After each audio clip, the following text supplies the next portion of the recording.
Francis. Bonsoir, Colette. Alors, si je m'attendais, je te croyais dans le midi. Ben, j'en suis revenu, tu vois. Tu es seule? Oui, entre. Il y a longtemps que tu es de retour? Quelques mois. Ah bon, je croyais que tu venais d'arriver. Je me disais aussi. C'est un reproche? Non, simple constatation. Les ennuis? Non, non. Tu vends toujours des voitures? De ci, de là. Dans un sens, je ne me plains pas, ça marche assez bien. Et dans l'autre? Quoi dans l'autre? Tu n'es pas venu simplement pour me dire bonjour, je suppose. Non, c'est vrai. J'aurais besoin de toi pour un petit service. Quel genre? Oh, très simple, rassure-toi, tout à fait dans tes cordes. C'est-à-dire? Tu es entraîneuse, non? Eh bien, il s'agira d'entraîner, un point, c'est tout. D'entraîner qui à quoi? Je vais te le dire, mais donne-moi d'abord quelque chose à boire. Colette, ce n'est pas un service gratuit que je te demande. Je travaille pour un client et tu seras bien payé. Tant qu'à faire, je préfère. Pour les services gratuits, je ne suis pas encore tout à fait assez riche. Chin chin. Chin chin. Vas-y, je t'écoute. Voilà, je viens de louer pour 15 jours un petit studio meublé. Il s'agira pour toi d'y attirer et d'y faire trébucher un certain petit bonhomme. Et après? Après, rien, c'est tout. Je m'arrangerai pour prendre quelques photographies compromettantes et ton rôle sera terminé. Chantage? Non. Alors quoi? Rien de bien grave, sois tranquille, une histoire banale dont tu n'as pas besoin de connaître les détails. Non, écoute, Francis, je n'aime pas ça. Et surtout lorsque je ne sais pas de quoi il retourne. Eh bien, je vais te le dire de quoi il retourne. Le client dont je t'ai parlé n'existe pas, il s'agit de moi. De moi seul et de mon avenir. J'ai suffisamment roulé ma bosse, j'ai assez ri. J'ai décidé de m'établir, de me tenir tranquille. Seulement pour ça, j'ai besoin de ces photos. Si tu m'aides, il y aura 5000 francs pour toi. Si tu refuses... Si je refuse? Sois gentille, Colette, ne m'oblige pas à devenir méchant. La police se demande toujours qui a bien pu aider Polo à s'évader, tu sais. Ouais, je vois. Mais pourquoi ne pas t'adresser ailleurs? Pour ce prix-là, je connais des tas de filles qui marchent. Des idiotes et des bavardes, oui, je sais. Seulement, j'ai besoin d'une aide intelligente et d'une discrétion totale. Pourquoi intelligente? C'est un intellectuel, son petit bonhomme? C'est un homme sérieux. Sérieux? 45 ans, marié à une jolie femme qui a 15 ans de moins que lui. Il est très amoureux et ne songe nullement à la tromper. Et tu t'imagines que moi, je... Attends. Il vient de rentrer de vacances, mais il a laissé sa femme au bord de la mer pour 15 jours encore. Dans la journée, il travaille. Mais le soir, il est seul et complètement perdu. Il dîne dans un petit restaurant près de chez lui et se promène un peu avant de réintégrer. Comment sais-tu tout ça, s'il vient à peine de rentrer? Il est de retour depuis 3 jours. De toute façon, depuis son mariage, c'est chaque année la même chose. Ah, parce que c'est une vieille connaissance. Dans un sens, oui.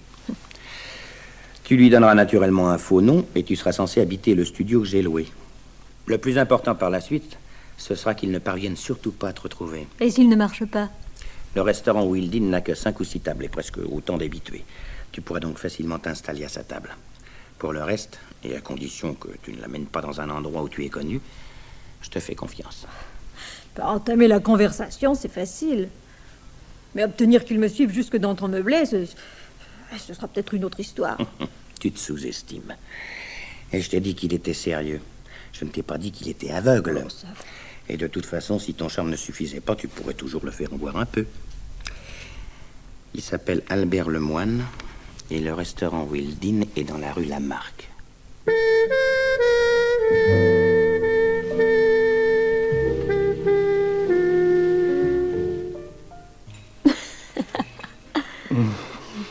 Dire qu'il aura fallu que j'arrive à 45 ans pour boire du punch martiniquais. Ah, c'est délicieux. Garçon, 2 autres. Oh non, non, non, non. Non, c'est trop, j'ai pas l'habitude. N'ayez pas peur, ce n'est pas dangereux. Nous allons prendre un taxi, je vais vous déposer à votre porte et vous allez dormir comme un bébé. Ah, c'est drôle. Si on m'avait dit que je passerais la soirée avec une aussi jolie femme à boire des punch martiniquais. Vous venez souvent ici? Pas très souvent, non. Je ne sors pas beaucoup, vous savez. Oh, moi non plus. Et si ma femme n'était pas en vacances, je ne serais sûrement pas là. Elle ferait d'ailleurs une drôle de tête si elle me voyait. Jalouse? Jalouse? Ah non. Non, je ne crois pas. Mais je suis sûr qu'elle aimerait pas me voir là. savez, c'est une femme, comment dire, plutôt sévère, vous comprenez? Ah oui, oui, je vois.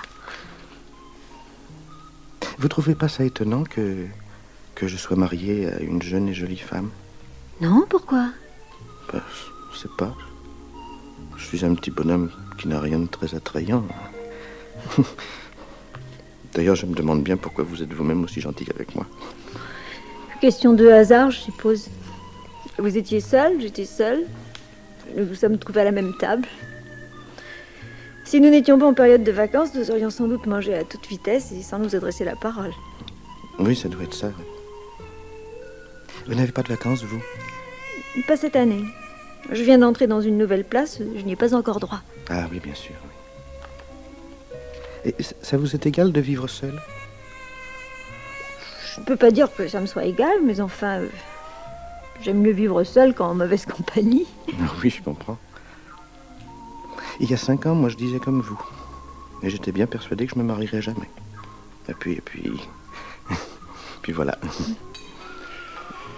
Vous l'avez connue comment, votre femme? Oh, c'est toute une histoire. Elle avait fait un essai dans la banque où je suis employé. Mais ça marchait pas très bien. Comme elle était dans mon service et que le chef du personnel était malade, c'est moi qui ai dû la prévenir qu'on pourrait pas la garder. Moi, j'étais intimidé. J'avais pas l'habitude, alors j'ai commencé par l'inviter pour l'apéritif. Et puis quand je lui ai dit qu'elle était remerciée, elle s'est mise à pleurer. Alors j'ai essayé de la réconforter, je lui ai promis que je l'aiderais à chercher autre chose, et puis... finalement, au bout d'un mois, je l'ai demandé en mariage. Et vous êtes heureux? Oh, très heureux. Ben, je gagne bien ma vie. À la banque, je suis chef du service comptabilité. Puis j'ai un petit pavillon qui me vient de mes parents, et je dois rien à personne. Maintenant que je suis marié, évidemment, j'aurais bien aimé que le bon Dieu nous accorde un fils, mais on ne peut pas tout avoir, n'est-ce pas? Et votre femme? Ça lui a réussi, le mariage? Ah ben... moi, je sais pas. Bah oui, je suppose. Bah, à vrai dire, je me suis jamais posé la question. Elle tient la maison, elle s'occupe de tout. Oh, et puis je peux vous affirmer qu'elle est beaucoup plus douée pour la cuisine que pour la comptabilité. Quelle heure est-il? Oh, à peine 10 heures. À peine. C'est vous qui le dites. D'habitude, à cette heure-ci, moi, je suis pas loin de me mettre au lit. Justement, pour une fois que vous faites une exception, autant aller jusqu'au bout. Jusqu'au bout? De la soirée, je veux dire. D'ailleurs, si j'osais, je vous demanderais bien un petit service. Oh, mais bien sûr, voyons de quoi s'agit-il. C'est parce que vous êtes dans la comptabilité que j'y pense. Je viens de faire un petit héritage et j'ai reçu du notaire une sorte de bilan auquel je ne comprends rien du tout. Pour tout vous dire, je ne sais même pas si je vais toucher de l'argent ou si je vais devoir en verser. Ah, mais il faut pas plaisanter avec ces choses-là, vous savez. Un héritage, c'est pas forcément bon à prendre. Eh bien alors... Oh, si vous aviez la gentillesse de me donner un conseil, nous pourrions aller jusque chez moi et consulter ces papiers tout en buvant un dernier verre. Ah non. Oh, non, pour les papiers et le conseil, c'est très volontiers, mais sans rien boire. Parce que je crois que la tête commence à me tourner un peu. Eh bien, dans ce cas, allons-nous-en. L'air vous fera du bien. Garçon? Ah, vous savez, je crois bien que j'avais encore jamais passé une soirée aussi charmante.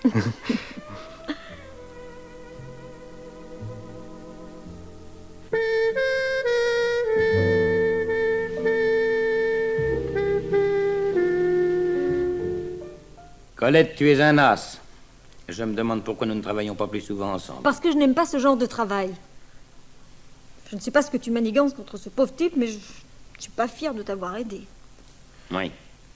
Eh bien, un bon conseil, hein. Tâche d'oublier tout ça. Et veille à ne pas te retrouver sur le chemin du bonhomme. Je suis bon prince et je t'aime bien, mais il y a des limites. Et si jamais tu t'avisais de me glisser un bâton dans les roues, je te jure que tu le regretterais. Mais oui, je sais. D'ailleurs, je ne vois pas très bien où je le prendrais, ton bâton. D'ici quelque temps, il n'est pas impossible que le moine essaie de te retrouver, encore que je n'y crois pas beaucoup. Et en principe, il n'a aucune chance, mais on ne sait jamais. S'il t'arrivait de tomber dessus, tu fais demi-tour et tu t'esquives sans un mot, compris? Oui, j'ai compris. C'est la banque où il travaille qui t'intéresse? Si je te demande d'oublier tout ça, c'est pas pour venir te raconter la suite. Maintenant, tu m'excuseras, mais j'ai affaire. Et mes 5000 francs? Je passerai un de ces jours. En ce moment, je suis un peu gêné. Allez, ciao. Et merci.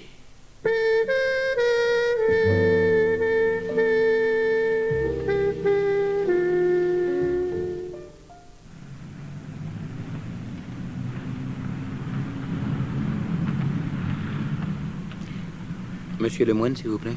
Oui? J'ai à vous parler de choses importantes. Entrons dans ce café, voulez-vous? Mais qui êtes-vous, monsieur? Pas dans la rue, venez.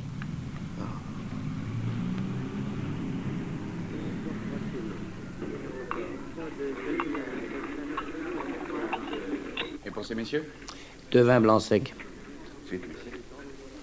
Enfin, monsieur, qui êtes-vous? Et comment connaissez-vous mon nom? Moi, je vais vous le dire dès que nous serons servis. Madame Lemoine va bien? Vous avez de bonnes nouvelles?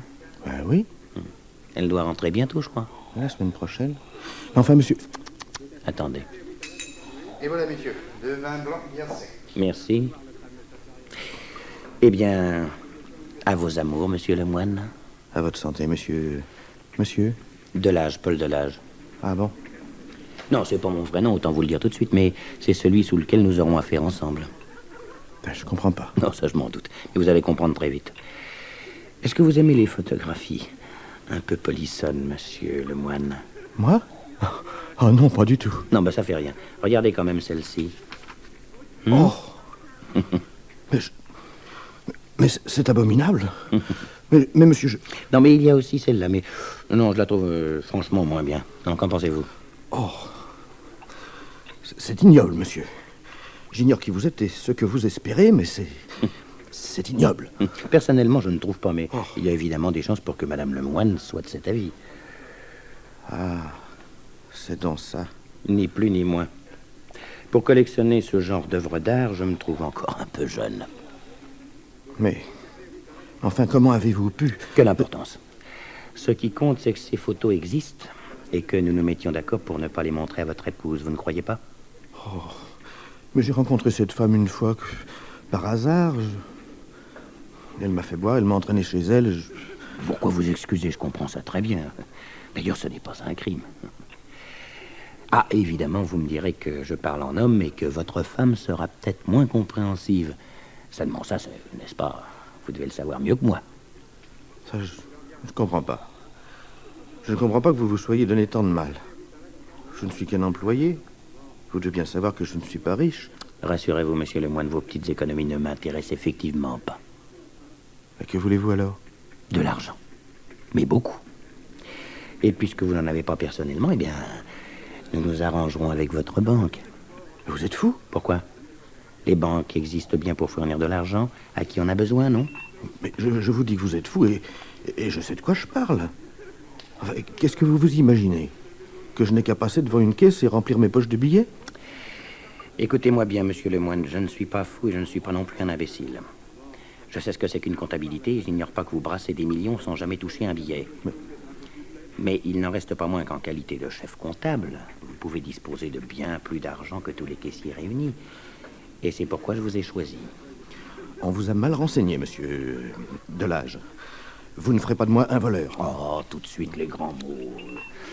Écoutez-moi plutôt et vous allez voir comme tout sera simple.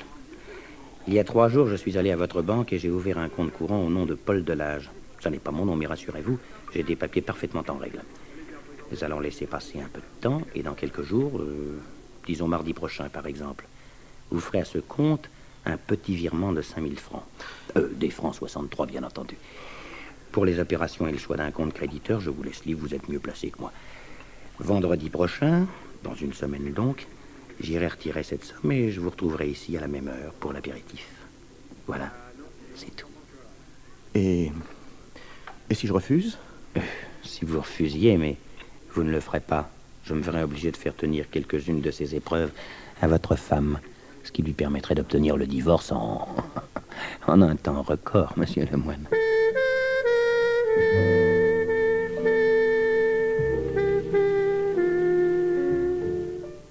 Albert, à table. Oui, voilà, j'arrive. Et naturellement, je suppose que tu n'as pas faim. Oh, pas très, non.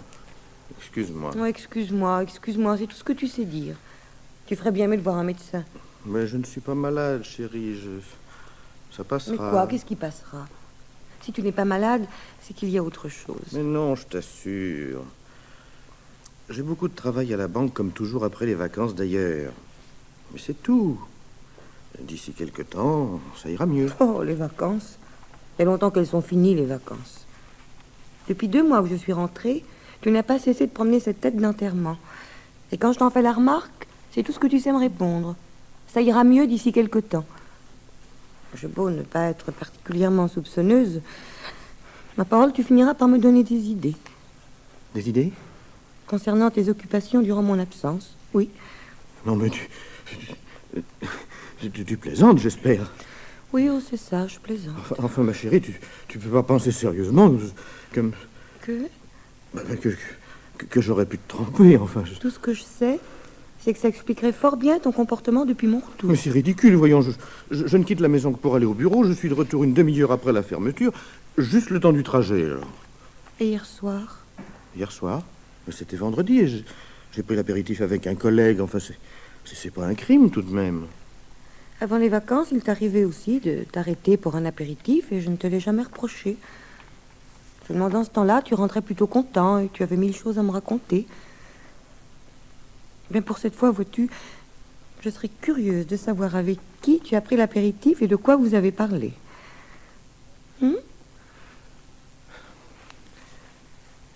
Écoute, Denise, voilà.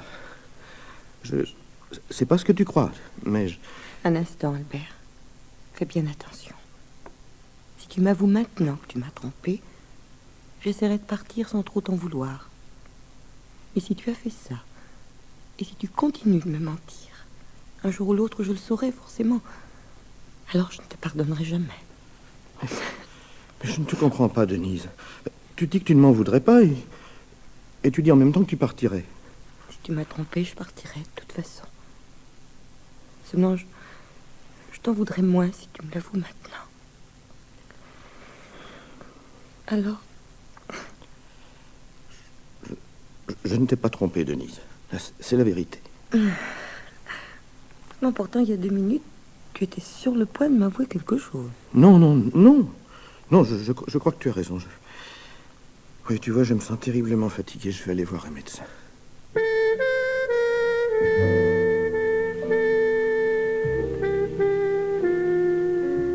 Ah, tout de même. Je commençais à croire que vous ne viendriez pas.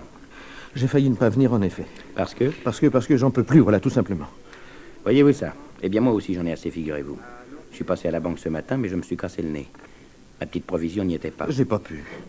D'ailleurs, c'est fini. Je ne pourrai plus. On m'a changé de service. Non, et vous croyez que je vais avaler ça? Mais c'est la vérité, je vous jure.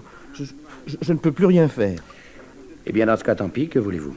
Notre association aura été de courte durée, mais à l'impossible, nul n'est tenu, n'est-ce pas? Nous allons retrouver chacun nos petits soucis, et voilà tout. Que voulez-vous dire? Mais tout simplement que je vais devoir trouver ailleurs un peu d'argent de poche et que vous allez devoir vous expliquer avec votre femme. Vous voulez dire que vous allez aller là? Que pourrais-je faire d'autre, mon pauvre moine? Je sais bien que vous êtes gentil et que vous n'y mettez pas de mauvaise volonté, mais enfin, je ne suis pas une entreprise de charité. Mais puisque de toute façon, je n'ai plus d'argent à vous donner, qu'est-ce que ça peut vous faire? Vous n'allez pas me faire du mal pour rien. Enfin, pour le plaisir. Mais bien sûr que non, voyons. Je ferai ce que j'ai à faire parce que on ne peut pas gâcher le métier. Mais sans aucun plaisir, croyez-moi. Ah non, vous pouvez pas faire ça. Alors trouvez un moyen. Je veux bien patienter un peu, mais pas trop tout de même, je vous préviens. Écoutez, je vous ai menti tout à l'heure. Ah. Oui, je vous ai menti depuis le début. L'argent que vous avez eu jusqu'ici, je ne l'ai pas détourné. Vous ne l'avez pas détourné? Non. Je l'ai viré depuis mon compte personnel. C'était mes économies. Non, c'est pas vrai. Vous n'avez pas fait ça. Si j'ai pas pu me résoudre à voler. Il y a 20 ans que je travaille à la banque, vous comprenez? Non, oui, bien sûr, je comprends. Seulement, vous avez quand même essayé de me rouler et je n'aime pas beaucoup ça. Pardonnez-moi.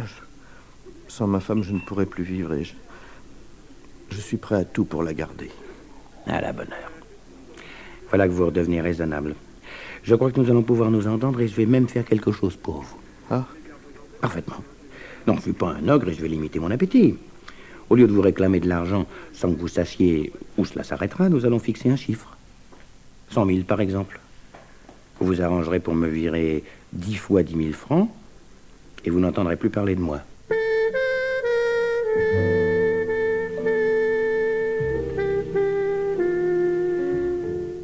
Albert, Oui, chérie. tu as pris tes remèdes? Oui, oui, il y a 5 minutes. Je ne voudrais pas te faire de peine, mais jusqu'à présent, les résultats n'ont pas l'air bien fameux. Pour tout te dire, tu es même de plus en plus sinistre. Mais ça ira mieux dans quelques temps, je t'assure. Le médecin m'a prévenu que le traitement serait lent et qu'il faudrait persévérer. Eh bien, persévère, mon ami. Persévère, nous verrons bien. Monsieur Lemoine, Monsieur le directeur. j'ignore de quoi vous souffrez, mais franchement, vous commencez à m'inquiéter. Qu'est-ce qui ne va pas exactement?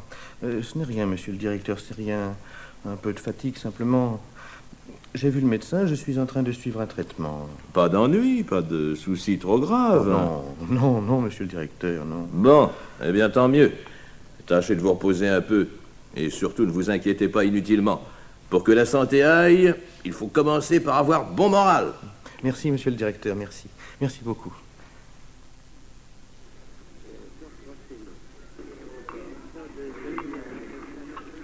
Alors, mon bon Lemoine, C'est fait. J'ai viré les derniers 10 000 francs avant-hier. Vous pourrez les toucher la semaine prochaine. parfait, parfait. Je ne voudrais pas avoir l'air de manquer de parole, mais il m'arrive un petit ennui. Oh, pas bien grave, rassurez-vous. Encore 40 000, 50 au maximum. Et alors là, vraiment, je disparais. Je vois. Vous ne pouvez pas vous résoudre à tuer la poule aux œufs d'or, n'est-ce pas? Oh, dans un sens, je vous comprends, mais je crois tout de même que vous avez tort. Ma naïveté est sans doute bien grande et vous avez su me manœuvrer parfaitement, mais Mais, vous êtes trop gourmand, vous venez de dépasser les bornes. résultat, Je ne sais pas encore. J'ai besoin de réfléchir, mais je vous dirai ma décision la semaine prochaine. Denise, Oui? je te demande pardon d'interrompre ta lecture, mais je voudrais te parler. Eh bien, parle. J'ai à te dire quelque chose de très grave. Bon, je t'écoute. Voilà. Tout a débuté après les vacances, alors que tu étais encore à la mer. Et par une soirée que j'ai commencé par trouver charmante.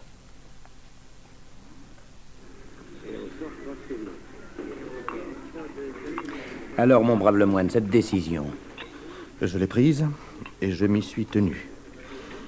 J'ai tout raconté à ma femme. non. Oui. Eh bien, me voilà qui est beau et courageux, mon cher. Et alors?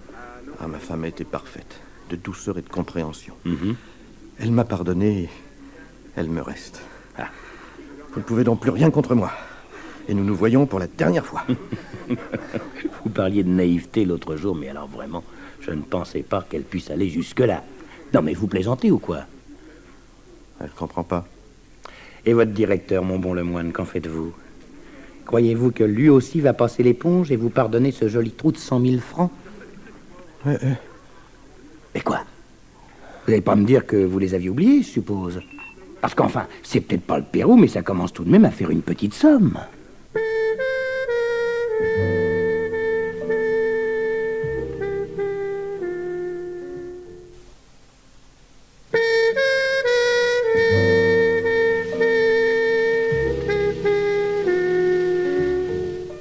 Commissaire Dubois, j'écoute. Qui? Mais non, mon vieux, non, c'est Walter qui s'occupe de ça. Oui, bon. Bon, il n'y a pas de mal. On peut entrer? Oui, entre. Qu'est-ce que tu veux? Moi? Ah, rien. C'est vous qui m'avez fait appeler. Ah, oui, c'est vrai, excuse-moi. Des ennuis? Ben, une histoire bizarre et assez lamentable. Tu as du temps en ce moment? Oh là, à revendre. L'affaire des Batignolles est classée pour nous, on vient de remettre le dossier au juge. Parfait, je t'embauche. Pour peu que le patron soit d'accord, je voudrais essayer de tirer ça au clair. De quoi s'agit-il? Pour l'instant, d'une lettre. Et quand je te l'aurai lue, tu en sauras autant que moi. Écoute un peu. Monsieur le commissaire. Il ne s'agit pas de moi, bien entendu, c'est le commissariat du quartier qui a transmis. Ah bon? Monsieur le commissaire, pardonnez-moi de vous importuner, mais je tiens à vous expliquer brièvement la raison de mon suicide. Ainsi que je l'avoue, par ailleurs, dans une lettre à mon directeur, j'ai profité de ma situation à la banque pour détourner une somme assez considérable. Je ne l'ai pas fait pour moi, mais pour payer le silence d'un homme qui me faisait chanter. Hélas, les exigences de cet homme sont sans limite et, je viens de le comprendre, ne s'arrêteront que le jour où je serai découvert. Je préfère donc en finir tout de suite plutôt que d'aggraver encore le préjudice porté à l'établissement qui m'emploie depuis 20 ans. Sur l'homme qui me fait chanter et dont je n'ai connu que le faux nom utilisé auprès de la banque, je ne puis malheureusement vous fournir aucun renseignement. D'ailleurs, maintenant, à quoi bon? Je ne vous écris ces lignes, à vrai dire, que pour vous éviter des questions et du temps perdu. Veuillez agréer, monsieur le commissaire, etc., etc. C'est signé Albert Lemoine, et il y a un post-scriptum. Si j'ai choisi de mourir à la banque, c'est pour éviter à ma femme une trop grande émotion. J'espère, et je vous en remercie d'avance, que vous voudrez bien la prévenir avec ménagement. Eh ben... Il s'est pendu hier soir dans un vestiaire de la banque. Sans cette histoire de chantage, le commissariat ne nous aurait même pas transmis la lettre. Ah, pauvre type. Il avait l'air de l'aimer, sa banque.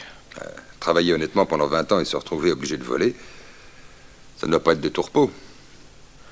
Seulement, bon sang, il aurait tout de même pu nous dire à quel propos ce chantage. C'est peut-être beaucoup demandé, vous ne croyez pas? Quand un honnête homme se fait voleur pour cacher quelque chose, il va pas ensuite le crier sur les toits, même s'il est sur le point de mourir. Oui, bien sûr. Seulement, c'est tout de même ce quelque chose qui fait que l'affaire nous regarde. Et si nous voulons mettre la main sur le saligot qui a poussé ce type jusqu'au suicide, il faudra bien que nous trouvions la raison de ce chantage. Je peux me tromper, mais j'ai dans l'idée que ça ne devrait pas être trop difficile. La vie d'un petit employé de banque honnête et scrupuleux, on en a vite fait le tour.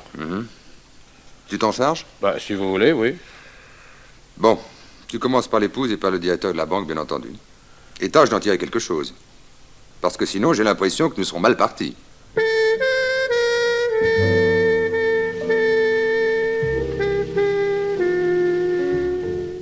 Je suis atterré, monsieur l'inspecteur. Littéralement atterré. Et si nous avions découvert ces falsifications, c'est bien Albert Lemoine que j'aurais soupçonné en dernier, je vous le jure. Parce que vous ignoriez le chantage dont il était victime. Oui, seulement ça, voyez-vous, c'est encore plus ahurissant que le reste. Parce qu'en admettant même qu'il ait pu, je ne sais pas moi, tuer quelqu'un, par exemple, eh bien, je suis certain qu'il aurait préféré avouer son crime plutôt que de trafiquer sa comptabilité. À vrai dire, monsieur le directeur, je ne crois pas qu'il faille chercher aussi loin. Je penserais plutôt à une histoire de femme. Ah non, ça c'est impossible. Impossible. Autrement dit, si femme il y a eu, c'était pas à la banque. Bah allez-y, interrogez mon personnel. Vous ferez rire tout le monde. Laissons ça pour l'instant. Combien de temps vous faudra-t-il pour retrouver les chiffres qu'il a trafiqués? Oh, quant à cela, je peux vous renseigner immédiatement. Ça ne m'a pris que le temps de lire sa lettre. Vous voulez dire que... Qu'il m'a laissé un correctif joint au centime près, oui, monsieur l'inspecteur. Si ce n'était pas macabre, ce serait drôle. Eh bien, je vous demanderai naturellement de me communiquer cette lettre, mais j'aimerais autant que vous me l'expliquiez d'abord. Eh bien, c'est assez simple, vous allez voir. Et celui qu'il faisait chanter a ouvert un compte courant chez nous en présentant une carte d'identité au nom de Paul Delage. Sommé d'y virer de l'argent, Lemoine n'a eu qu'à choisir un gros compte avec des mouvements importants. Et pour lui, c'était facile, et l'autre n'avait plus qu'à se prêter à la caisse. Cela nous coûte 10 fois 10 000 francs, c'est-à-dire 10 millions d'anciens francs, mais ce n'est venu qu'ensuite. Parce qu'auparavant, monsieur l'inspecteur, Lemoine a commencé par payer de sa poche. Comment ça? Ses économies étaient placées ici. 20 000 francs et des poussières. Eh bien, les poussières mises à part, il a tout viré sur le compte de l'âge. Ah, pauvre bonhomme. Il a dû espérer que l'autre s'en contenterait. Sans doute, oui, mais sans qu'à faire, j'aurais préféré. Oui. Non, rien. Oui, vous auriez préféré qu'il se suicide avant d'aller plus loin. C'est ce que vous vouliez dire, monsieur. Mettez-vous à ma place, monsieur l'inspecteur. Devant le conseil d'administration, c'est moi qui suis responsable. Oui, bien sûr, bien sûr. Mais cette ponction de 100 000 francs sera sans doute moins dure pour vous que 20 000 francs pour Madame Lemoine. Elle est au courant? Je ne peux décemment pas lui annoncer cela en ce moment. D'ailleurs, j'ai l'intention d'en parler au conseil et de voir si nous pouvons faire quelque chose. Après tout, nous ne sommes tout de même pas en face d'un vol ordinaire. Oui, évidemment. D'autant que 120 000 francs pour un compte profits et pertes comme le vôtre, ça ne doit pas faire une grande différence. Vous en parlez à votre aise. Enfin, et nous verrons. Non, tout ce que je souhaite, c'est que Madame Lemoine n'ait pas besoin de cet argent avant qu'une décision ne soit prise. Pourquoi? En cas de décès, les comptes sont bloqués automatiquement, non? En principe, oui. Mais le moine était marié en communauté et sa femme à la signature du comte. Il me serait difficile de lui refuser de l'argent sans lui expliquer pourquoi. Ah oui, je vois. Et le comte de l'âge, qu'est-il devenu? Il est ce qu'il n'a jamais cessé d'être. Un compte de passage sur lequel il reste le versement d'ouverture, 300 francs, que nous ne risquons pas d'avoir à rembourser, j'imagine. Oui, c'est peu probable, en effet. Combien de vos employés l'ont vu, ce Paul de l'âge, le savez-vous? Il n'a jamais eu affaire qu'avec la préposée au chèque et le caissier. Nous avons évidemment un roulement, mais de toute façon, ça ne peut pas faire plus de 5 ou 6 personnes. Dites-moi, monsieur le directeur, ça n'attire pas l'attention à un individu qui retire de l'argent sans jamais effectuer de versement? Mais non, pas du tout. C'est même assez fréquent. Non, ce qui importe pour les employés de la caisse, c'est que le chèque soit provisionné. Sans compter que dans le cas présent, la signature de l'acquis étant la même que celle du tireur, il n'est même pas nécessaire de contrôler l'identité. Ben, si vous ne voyez rien d'autre à me signaler, monsieur le directeur, et avant de me rendre chez madame Lemoine, je vais bavarder un peu avec vos employés. Je vous remercie, monsieur le directeur.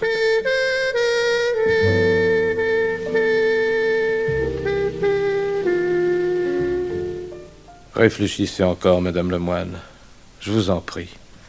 Parce que si vous, sa femme, ne pouvez pas m'aider à découvrir la raison de ce chantage, je ne vois vraiment pas qui pourra le faire. Mais je ne sais pas. C'est tellement ahurissant, tellement invraisemblable. D'après ce que vous m'avez dit de son comportement, il est à peu près certain que tout a dû commencer pendant ou après les vacances. Mais très peu après. Nous sommes d'accord? Je pense, oui. Bon, si nous admettons qu'un événement est intervenu pendant les vacances, et plus précisément pendant que votre mari était seul, on peut évidemment penser à une aventure, enfin, une histoire de femme. Si vous l'aviez connu, monsieur l'inspecteur. L'imaginer en train de courir les jupons, c'est presque risible. Mais pourtant, vous y avez pensé. Ah, vous me l'avez dit tout à l'heure. Au début, oui. Seulement, maintenant que je sais la vérité, je comprends que tout le mal venait de la banque. Pour lui, falsifier des chiffres et tromper la confiance de son directeur, ça a dû être terrible, pire que tout. Ça, non, sûrement pas. Pardon? Ah non, ça ne pouvait pas être pire que tout, puisqu'il a précisément fait cela pour cacher quelque chose qui devait être encore plus grave à ses yeux. Mais c'est cela, justement, qui paraît incroyable. Pour lui, a priori, rien ne pouvait être plus grave. Oui, mais a priori seulement. Non, revenons à ma supposition, voulez-vous? Admettons un instant que votre mari ait eu une aventure et supposons que vous l'ayez apprise.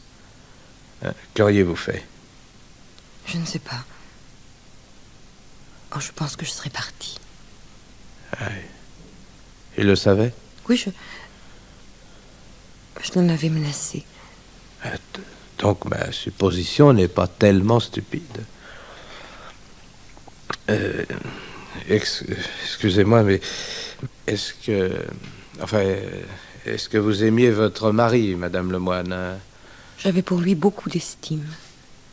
Et une affection sincère, mais... Oui, je vois. Et lui? Il m'aimait à sa façon. Il ne m'a jamais dit de mots d'amour, sans doute par pudeur et par timidité. Mais je crois qu'il m'aimait vraiment. Oui, je vois. Il est évidemment un peu tôt pour être catégorique, mais... Enfin, j'ai l'impression que tout cela se tient assez bien. Votre mari a eu une aventure, il sait que vous ne pardonnerez pas et il préfère voler plutôt que de vous perdre. Oui, c'est assez simple, en somme. Oui.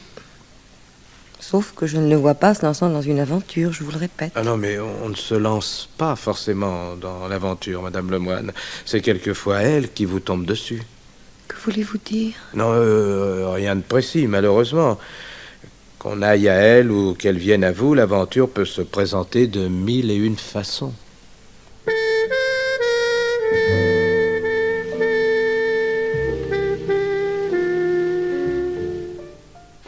Ah, Perry. Alors? Toujours rien. Où en est-elle? R. Les chances s'amenuisent. Pas encore. R-S-T, hein? Ça fait pas mal de monde. Oui. L'ennui, c'est que...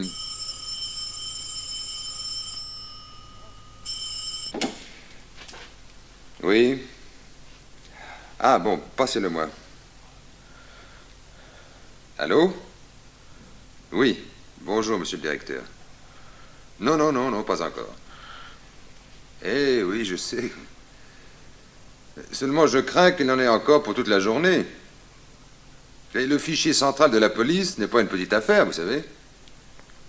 Oui, bien entendu. Au revoir, monsieur le directeur.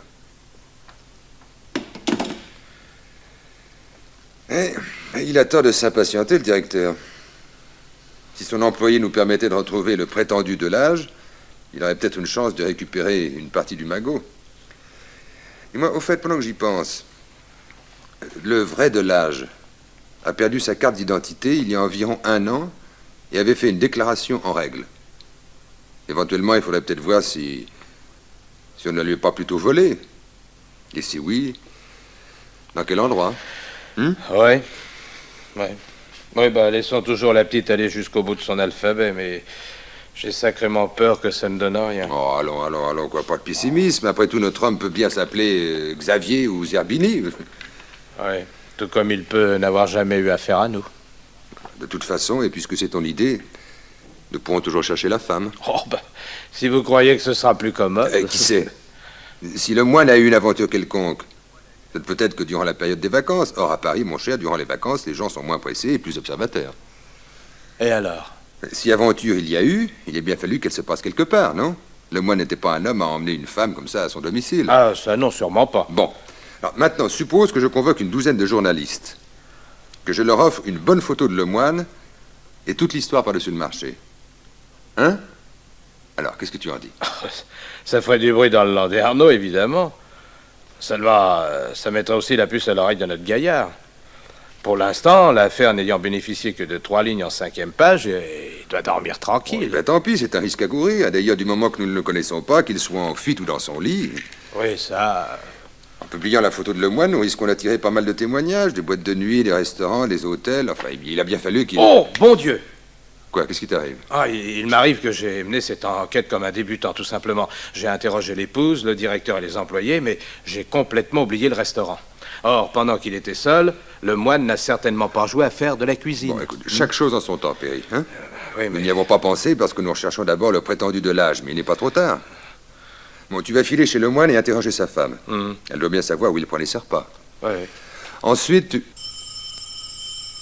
Oh là là, la barbe. Oui? Non. Formidable. Oui. Bon, très bien. Bon, j'arrive. Francis Senac, condamné 2 fois pour vol avec effraction et un non-lieu. Faute de preuve dans une histoire de chantage. Allez, au boulot, mon petit Perry.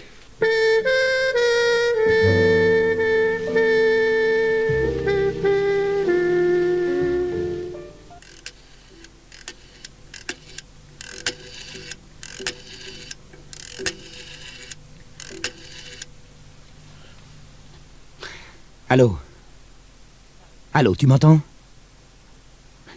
T'as vu les journaux? Oui, bon, ça va, pour les leçons, c'est pas l'heure, hein? Tiens-toi tranquille et surtout ne t'inquiète pas. Quoi qu'il arrive, je te mettrai pas dans le bain.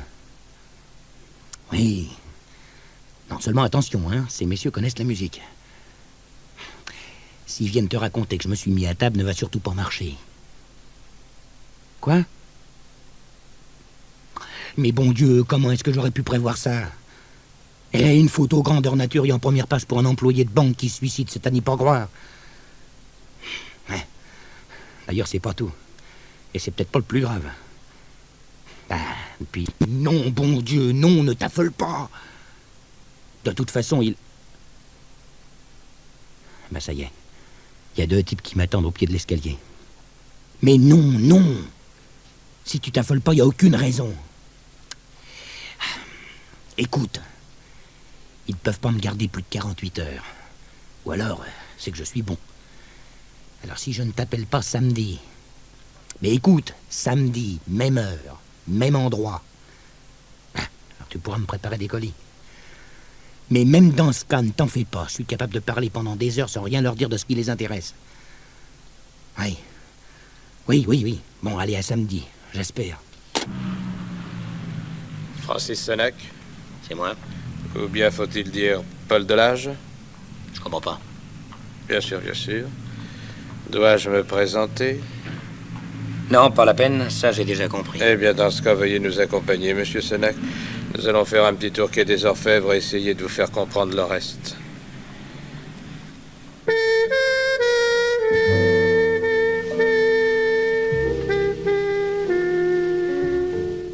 Franchement, patron, moi je peux pas le croire. Ah non, non, c'est plus fort que moi, je ne peux pas. Eh oui, je sais bien. Comment est-il? Ben, toujours pareil, il tombe de sommeil et de fatigue, mais il tient le coup, hein. Oh. Bien, va l'amuser un peu. Bon. Je te suis, laisse la porte ouverte. Ouais. Non, surtout pas un mot avant que je n'arrive. Ah non, Compris? non. Ça, soyez tranquille, patron. Alors, Sénac, tu vas te décider, oui ou non? Ah, ça va, Dubot, ça va, je reprends la main, merci. Papa, salut. Alors, Sénac. Cigarette?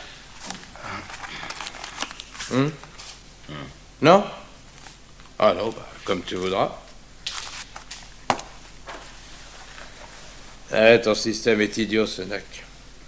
Tu avoues avoir été Paul Delage, tu avoues avoir fait chanter le moine, et tu refuses de nous raconter toute l'histoire. Ah, non seulement tu vas écoper tout seul, mais l'addition sera d'autant plus salée, hein? Vous m'avez déjà promis le maximum, alors. Oui, mais je ne suis pas le jury. Et si tu te présentes seul devant lui, eh bien, j'aime mieux te dire que... Eh ben, allez-y, donnez-le-moi, votre jury. Faites-moi inculper, puis foutez-moi la paix. Ça fait 2 jours que vous m'interrogez, y en a marre. D'ailleurs, vous n'avez pas le droit de continuer. Le droit! Ah, dans ta bouche, c'est un mot qui sonne bizarrement, hein?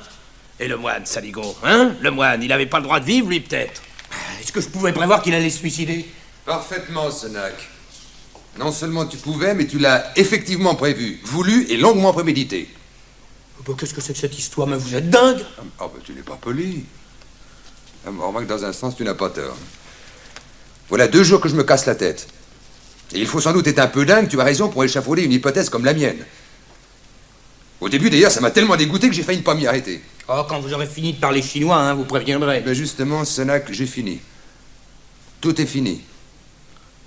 Parce qu'à la suite de cette hypothèse, qui me dégoûtait, mais qui expliquait tout, j'ai voulu poser quelques questions à Madame Denise Lemoine, figure-toi.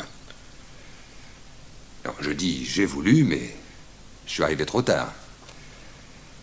Madame Lemoine avait déjà rejoint son mari. Et par le même moyen qu'il avait employé, lui. C'est faux! C'est impossible! Assieds-toi, C'est Sénac. faux! Assieds-toi. Je vous crois pas. Je vous crois pas! Vous êtes en train de me monter un bateau! Eh ben, nous allons faire un petit tour à la morgue tout à l'heure. De toute façon, il n'y a pas de famille, et il nous faut quelqu'un pour reconnaître le corps. Denise. Eh oui, Denise. Et une belle garce et bien faite pour s'entendre avec toi. Et moi, depuis combien de temps était-elle ta maîtresse? 2 ans. Où l'as-tu connue? Dans le Midi, pendant les vacances. Pendant que le bon Lemoine transpirait à son bureau, c'est ça, hein? Oui, c'est ça, oui. Qui a eu l'idée de monter toute cette histoire? Bah, qu'est-ce que ça peut bien vous faire maintenant? Oh, ça va pas grand-chose, tu as raison. Elle a déjà payé. Et quant à toi, tu peux me faire confiance pour te charger à fond. Parce que j'ai rencontré bien des salauds dans ma vie. Hein, Senac? Mais à vous deux, vous les battez tous. Pour torturer et pousser lentement au suicide un pauvre type comme le moine, il faut vraiment être une ordure. Et rien d'autre qu'une ordure. Vous pouviez tout vous permettre avec lui, hein, tout. Même s'il avait su qu'il était trompé, il n'aurait rien dit. Et si sa femme avait voulu le quitter, il n'aurait pas pu la retenir. Ah, mais seulement ça ne nous suffisait pas. Et c'est ici que l'on peut prendre votre mesure à tous les deux. On se plaît, on veut bien vivre ensemble, mais pas dans la dèche, hein, et surtout pas en travaillant. Le petit pavillon, les économies, ça compte, hein? Et si l'on pouvait en plus s'arranger pour constituer un petit magot, ah, ben ce serait la vie de château. Ouais. Qui? Qui? Peut-être qu'elle, patron, connaissant son mari sur le bout des doigts, elle était capable de prévoir la moindre de ses réactions et de le manœuvrer en conséquence. Ah non, mais cela dit, moi je serais assez curieux de savoir comment vous en êtes arrivé à cette hypothèse. En me cassant la tête, je viens de te le dire. Non, mais a priori, tout cela était assez banal. On choisit un petit bonhomme sans défense, hein. On lui jette une femme dans les bras et... Dis donc, Senac. À propos, tu as des relations chez les entraîneuses, hein, si je ne m'abuse. Ben, et après? On a été faire un petit tour jusqu'au restaurant où le moine prenait ses repas. Le patron se souvient très bien d'une grande fille rousse. Oui, ben laissez-la tranquille, elle y est pour rien. C'est bien elle dont je me suis servi, mais... Mais Ben, elle savait pas de quoi y retourner. Mais je l'ai forcé à m'obéir. alors ça là, pour une fois, je veux bien le croire. Le chantage, ça te connaît. Et ta maîtresse n'a pas dû y penser toute seule. Qu'est-ce que je disais, moi? Ben, qu'a priori, l'affaire semblait banale. Ah oui, j'y suis. Oui, seulement à la réflexion. Et en repensant à tout ce que tu m'avais dit de le moine, je suis arrivé à la conclusion que son suicide était presque inéluctable. Ayant sacrifié ses économies, poussé à détourner de plus en plus d'argent et comprenant que les demandes ne cesseraient jamais, il ne pouvait plus s'en sortir que par le suicide. C'est alors que l'idée m'est venue. Et si c'était cela qu'on avait voulu? Si l'argent n'avait été qu'un prétexte, au demeurant non négligeable, et si le véritable but avait été de pousser le petit bonhomme, là, vers la mort? Hein? Ça se tenait, mais alors dans ce cas, Senac ne pouvait pas l'avoir agi seul. Il ne devait pas connaître assez le moine. Par contre, qui donc, mieux que sa femme, pouvait être capable de voir aussi loin? Ben, cela m'a conduit à me rendre à la banque et aux pompes funèbres, et c'est finalement là que j'ai découvert la première heure de toute cette histoire. Pour les obsèques de son mari, jouant les bonnes épouses jusqu'au bout, Denise Lemoine avait tenu à faire les choses très bien. Ça lui a coûté 4000 francs. Comme elle n'avait rien demandé à la banque et qu'elle a payé cash, en liquide, j'ai trouvé ça bizarre. Tu comprends? Pour la femme d'un employé de banque, c'est tout de même beaucoup d'argent de poche, non? Oui, oui, bien sûr. Seulement... Quoi? C'était jamais qu'une présomption, et même assez mince, je te l'accorde. Heureusement, il y a eu dans cette affaire une seconde erreur, monumentale celle-là, et que l'ami Senac, ici présent, vient de commettre. Ah, quoi? Hein? Non, ne cherche pas. Tu vas comprendre tout de suite.